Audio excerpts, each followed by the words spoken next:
তো হ্যালো বন্ধুরা, এখানে এসএসসি জিডি ব্যাপারে এখানে কিছু ছেলে কমেন্ট করছে যে দাদা আমরা তো মেডিকেল পাস করে গেছি, আমরা ফিজিক্যাল পাস করে গেছি, রিটিন পাস করে গেছি, আমাদের মেরিট কত যাবে?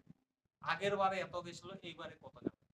তো দেখা গেল যে তুমি ওবিসি ছেলে আমাদের বর্ডার ডিস্ট্রিক্টে।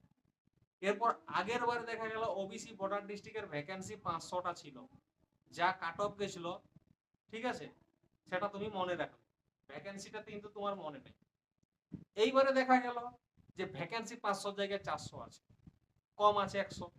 তুমি বলছো না আগের বারে কাট অফ এত গেছিল, এবারে কেন যাবে না?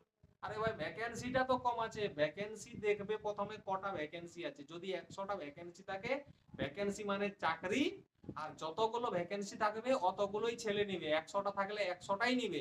যদি 130টা পাস করে নিবে না, ওই 100 জনকেই নিবে। তো কাদেরকে নিবে?